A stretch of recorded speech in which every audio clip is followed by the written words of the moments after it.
நீங்கள் கேட்டுக்கொண்டிருப்பது HelpAge India Thamaraikulam முதியோர் கிராமத்தில் இருந்து ஒலிக்கும் கடல்வாணி. இந்த நிகழ்ச்சி மூத்த குடிமக்கள் தயாரித்து வழங்கும் அனுபவம். நிகழ்ச்சியை தொகுத்து வழங்குபவர்கள் national institute of social defence, ministry of social justice and empowerment, government of India மற்றும் மீடியா ஃபார் கம்யூனிட்டி ஃபவுண்டேஷன். நிகழ்ச்சியின் கருத்தாக்கம் national coordinator Thiru doctor R Sridhar, principal coordinator Thiru Alok Verma, project coordinator miss Kausalya, miss Sai Sudha, miss Pooja Murada. மேலும் ஹெல்பேஜ் இந்தியா கடலூர் ப்ராஜெக்ட் தலைவர் Thiru Venugopal Ramalingam, HelpAge India Cuddalore இயக்குனர் doctor Thiru Sathyababu மற்றும் Kadalvani radio technical person Thiru Manojkumar.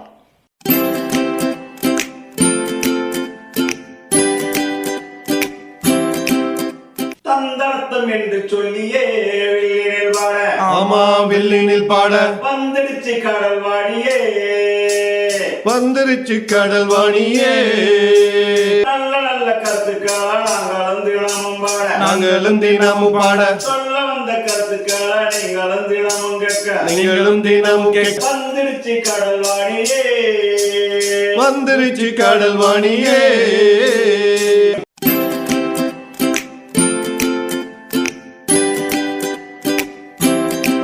அன்பிற்குரிய பெரியவர்களே, அருமை தாய்மார்களே, இந்த அனுபவ நிகழ்ச்சியின் மூலமாக உங்களை மீண்டும் சந்திப்பதில் நாங்கள் பெரும் மகிழ்ச்சி அடைகின்றோம். இன்று மதிப்பிற்குரிய பாட்டி கனகமணி அவர்கள் இன்று அவர்களுடைய வாழ்க்கையை பற்றி, அனுபவங்களை பற்றி உங்கள் முன் பகிர உள்ளார். அவரை நம் கடல்வாணி சார்பாகவும் அனுபவ நிகழ்ச்சியின் சார்பாகவும் வருக வருக என்று வரவேற்கின்றோம். அம்மா வணக்கம்மா. வணக்கம். என் பெயர் கனகமணி. நான் மலேசியா நாட்டிலிருந்து இங்கு வந்து தங்கியிருக்கின்றேன். உங்களுடன் என்னுடைய வாழ்க்கையில் என்ன நடந்தது, என்னுடைய அனுபவம் என்ன என்பது பற்றி உங்களுக்கு சொல்லப் போகிறேன். முப்புறமும் கடலால் சூழப்பட்ட அழகிய மலேசிய திருநாட்டில் தான் நான் பிறந்து வளர்ந்தேன். அங்கே நான் ஹார்பண்டன் எஸ்டேட் என்ற இடத்தில் பிறந்து வளர்ந்தேன். நான் எஸ்டேட் என்பது உங்களுக்கெல்லாம் வியப்பாக இருக்கும். ஆனால் அந்த காலகட்டத்தில் வந்து எஸ்டேட்கள் தான் அங்கே இருந்தன. அதாவது ஒரு வனாந்தரம்னு கூட சொல்ல முடியாது. நிறைய மரங்கள் இருக்கும், நடுவில் மக்கள் வாழும் வீடுகள் இருக்கும். அந்த எஸ்டேட்டின் மேலாளராக இருந்தது என் தந்தை தான். அவர் வந்து மக்கள் மீது மிகவும் அக்கறை கொண்டவர். அங்கே உள்ள பிள்ளைகளை ரப்பர் எஸ்டேட்டில் வேலை செய்ய விட மாட்டார். அது எந்த பிள்ளை வந்தாலும் உடனே அடித்து பள்ளிக்கூடம் போய் என்று விரட்டி விடுவார். எத்தனையோ பிள்ளைகள் அவர்களிடம் அடி வாங்கி அப்புறம் படிக்க வந்திருக்கிறார். அந்த மாதிரி இடத்தில் தான் நான் பிறந்து வளர்ந்தேன். என் தந்தை அங்கு தான் வேலை பார்த்தார். இந்த நிலையில் என்னுடைய வாழ்க்கையில் நடந்த சில நிகழ்ச்சிகளை சொல்ல விரும்புகிறேன். என்னப்பா, அந்த பிள்ளைகளை நன்றாக படிக்க ஊக்குவிப்பார். அதை மீறி அங்கு வந்து அந்த எஸ்டேட்டில் வேலை செய்தால் அவர்களை அடித்து வீட்டுக்கு போ, பள்ளிக்கூடம் போ என்று விரட்டி விடுவார். அவர்களுடைய பிள்ளைகள் படிக்க வேண்டும், அவர்களை எந்த வழியிலாவது முன்னுக்கு கொண்டு வர வேண்டும் என்று ஆர்வத்தோடு இருந்தார். சின்ன சின்ன பரிசுகளை கொடுப்பார். இதனால் அவர்கள் ஆர்வம் மிகுந்து அவர்கள் பள்ளிக்கூடம் போவார்கள். படிப்பிலேயும் அவங்க மிகவும் கவனம் செலுத்தி படிக்க ஆரம்பித்தார்கள். என் தந்தை அதாவது ஃபார்ம் 5 என்று சொல்லக்கூடிய அந்த நிலைக்கு பிற்பாடு இந்தியாவுக்கு கூட்டி வந்தார். இங்கே வந்து கூட்டி வந்து இதை எல்லாம் பார்த்துன பிறகு திரும்ப போயிடுவோம் அப்படின்னு சொல்லி கூட்டிகிட்டு வந்தார். ஆனால் இங்கே வந்து அவங்க சொந்தக்காரவங்க, அவங்களோட அண்ணன் பிள்ளைங்கள்லாம் பார்த்தோன்னே அவருக்கு மனசு மாறிடுச்சு. நீ இங்கேயே படிமா, ஒரு நாளைக்கு நான் ஒரு 2 வருஷம் ஆன பிற்பாடு நான் வந்து உன்னை கூட்டி போகிறேன்னு என்னை இங்கேயே விட்டுட்டு போயிட்டார். நிகழ்ச்சியை தொடர்ந்து கேட்பதற்கு முன் மூத்த குடிமக்கள், அதாவது சீனியர் சிட்டிசனின் உதவிக்கான டோல் ஃப்ரீ ஹெல்ப்லைன் எண்ணை நோட் பண்ணிக்கோங்க. 145667. இந்த டோல் ஃப்ரீ எண் காலை 8 மணியிலிருந்து இரவு 8 மணி வரை செயல்படும். மூத்த குடிமக்களின் உதவி மற்றும் ஆதரவிற்காக இப்போ அனுபவ நிகழ்ச்சி தொடர்ந்து கேட்கலாம். ஆனால் அன்றைக்கி எனக்கு தெரியாது அவர் இது வந்து இந்த அளவுக்கு நீண்டு போகும்னு. தெரிஞ்சது அன்றைக்கே முடியாதுன்னு சொல்லி நான் அவர் கூடயே போயிருப்பேன். இந்நிலையில் உறவுக்காரர்கள்லாம் வந்து என்னை பெண் கேட்டார்கள். என் அப்பா என்னை கொடுக்க மறுத்து விட்டார். அது இப்போ படிக்கணும், கொஞ்சம் பொறுங்க அப்படின்னு சொல்லி பார்த்தாரு. ஆனால் அது வேலைக்கு ஆகவில்லை. அதனால் கொஞ்ச நாள் கழித்து எனக்கு அவங்களே ஒருத்தருக்கு கல்யாணம் செய்து கொடுத்தார். இது எனக்கு பிடிக்கல, ரொம்ப மன கஷ்டப்பட்டேன். ஏன்னா நான் படிக்கணுமென்ற ஒரே ஆர்வத்தோடு இருந்தேன். என்ன செய்தேன்னா தற்கொலை செய்துக்குவோம் அப்படின்னு சொல்லி போயிட்டு கிணத்துல விழுந்தேன். ஆனால் என் நேரங்காலம் என்னை வந்து காப்பாற்றிட்டாங்க. அதுக்கு பிறகு மனம் தேறி சரி நம்ம எப்படியாவது படிக்கணும், ஏன் நம்ம சாகணும், அவங்க செஞ்சாங்க அவங்க பாட்டுக்கு, நம்ம வந்து படிக்கணும் அப்படின்னு ஒரே உறுதியாக திரும்ப படிக்க ஆரம்பித்தேன். இதுக்கிடையில் எங்கள் அப்பாவும் திரும்பி போயிட்டார், மலேசியாவுக்கு போயிட்டார். அவர் போன உடனே இவங்களெல்லாம் நான் ஒன்றும் அவ்வளோவா இது பண்ணலை. நான் படிக்க போகிறேன்னு சொல்லி ஒரே பிடிவாதமாக படிக்க ஆரம்பிச்சிட்டேன். நல்லா படித்தேன்னு சொல்லி எல்லாருமே இது பண்ணாங்க.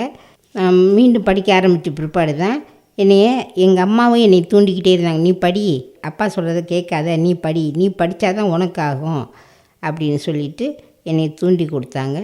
நானும் படிக்க ஆரம்பித்தேன். இந்த நேரம் என் தாயின் மறைவு ஏற்பட்டது. ரொம்ப சோகமாக இருந்தாலும் என்ன செய்வது, ஏற்றுக்கொள்ளத்தானே வேண்டும். இந்த நிலையில் மீண்டும் நான் படிக்க ஆரம்பித்து ரொம்ப ரொம்ப கஷ்டப்பட்டு மற்றவர்களெல்லாம் என் பக்கம் இழுத்து நான் படிக்க ஆரம்பிச்சிட்டேன். நான் படித்ததெல்லாம் கில்லான் என்ற இடத்தில், அங்கே வந்து ஹைஸ்கூல் என்ற ஒரு இடத்தில் படித்தேன். நான் சிறப்பாக படித்ததாகத்தான் மற்றவர்கள் சொன்னார்கள். அந்த அளவுக்கு என்னுடைய முடிவுகளும் நன்றாகத்தான் இருந்தது.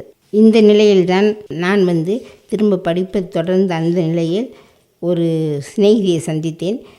நீ வந்து இந்த இதெல்லாம் வேண்டாம், நீ ஏன் கூட வந்து படி அப்படின்னு சொல்லி என்னை கூட்டிகிட்டு போய் அவங்க கூட தங்க வச்சு படிக்க வச்சாங்க. நானும் படித்தேன். படித்து முடிக்கிற நேரம் என்னோடய அம்மா மறைவு ஏற்பட்டது. அதனால் மனம் நொந்து போனேன். நான் எனக்கு படிப்பு வேணாம், ஒன்று வேணாம், நான் போகிறேன், எங்கள் இடத்துக்கு நான் போகிறேன் அப்படின்னு சொல்லி கிளம்பிட்டேன். ஆனால் இவங்க யாரும் என்னை விடலை. இல்லை நீங்கள் இருங்க, உங்களுக்கு நல்ல ஒரு துறையை நாங்கள் ஏற்படுத்தி தரோம் அப்படின்னு சொல்லி வற்புறுத்தி என்னை இருக்க வச்சாங்க. ரெண்டாவது உறவுக்காரர்களும் நாங்கள்லாம் இருக்கும்போது நீ ஏமா அங்கே தனியாக போய் தின்ன போகிற, இங்கே இரு அப்படின்னு சொல்லி என்னை வற்புறுத்தி அங்கே இருக்க வச்சு என்னை படிக்க வச்சாங்க. நானும் படித்தேன். அப்போ தான் எனக்கே தெரிஞ்சது, நம்ம வந்து ஒரு இதை இது பண்ணால் தான் முடியும், இவங்களெல்லாம் நம்மனால முடியாது அப்படின்னு சொல்லி ஒரு மன உறுதியோடு படிக்க ஆரம்பித்தேன். படிக்க ஆரம்பித்து நல்ல ரிசல்ட்டெல்லாம் கிடச்சிச்சு. ஒரு சிறப்பான ஒரு நிலைக்கு வந்த பிற்பாடு அவங்களாம் என்ன சொல்லிட்டாங்க, சரி நீ வந்து யூனிவர்சிட்டிக்கு போ அப்படின்னு சொல்லி என்னை சொன்னாங்க. சரின்னு எங்கள் அப்பாவோட அனுமதிக்காக நான் காத்திருந்தேன். எங்கள் அப்பாவும் வந்தார், இந்தியாவுக்கு திரும்ப வந்தார். அவர்கிட்ட சொல்லிவிட்டு நான் சேர்ந்தேன் எங்கள் மீனாட்சி காலேஜ். இந்த நேரம் தான் என்னுடைய தாயும் இறந்து விட்டார். அங்கே எனக்கு ஒரு ஆதரவோ இல்லை ஒரு இது இல்லாத ஒரு மனவேதனையால் நான் ரொம்ப தளர்ந்து விட்டேன். அப்படி தலைச்சான நேரத்தில் திரும்ப நான் படிக்கணும்னு அது பெரிய பிரச்சனையாக இருந்தது. ரெண்டாவது என்னோடய உறவுக்காரர்களும் போதிய பணம் எனக்கு தரவில்லை. இருங்க உங்கள் அப்பா வரட்டும் நான் வாங்கி தரேன்னு சொல்லிட்டு அந்த மாதிரியே இது பண்ணிட்டாங்க. இதனால் மன விருத்து போனேன். நான் என்னடா செய்கிறது, பேசாமல் வாழ்க்கையை முடிச்சுக்குவோமா அப்படின்னு சொல்லிட்டு ஒரு நாள் கிணத்துலையே விழுந்துட்டேன். ஆனால் என்ன செய்கிறது, நான் இன்னும் உயிராக இருக்கணும்னு இருக்கிற நிலையில் என்னை காப்பாற்றிட்டாங்க.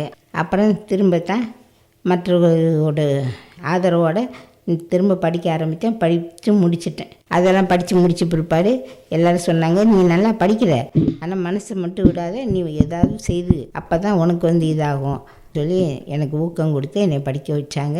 அதுக்கு பிறகு படித்தேன், ஒரு நிலைக்கும் வந்தேன். இதுதான் என்னோடய வாழ்க்கை சரிதை. ரொம்ப அருமையாக கடகமணி பாட்டியவர்கள் அவருடைய வாழ்க்கையினுடைய நடந்த சம்பவங்களை எடுத்து கூறினார்கள். நன்றி, வணக்கம்.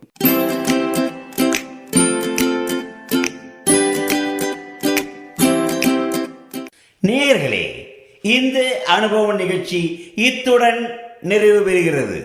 உங்களிடமிருந்து விடைபெறுவதற்கு முன் மூத்த குடிமக்களின் அதாவது சீனியர் சிட்டிசனின் உதவிக்கான டோல் ஃப்ரீ ஹெல்ப்லைன் எண்ணை உங்களுக்கு ஞாபகப்படுத்துகின்றேன். 145667. இந்த டோல் ஃப்ரீ எண் காலை 8 மணியிலிருந்து இரவு 8 மணி வரை செயல்படும். மீண்டும் அடுத்த அனுபவ நிகழ்ச்சியில் சந்திப்போம். நன்றி, வணக்கம்.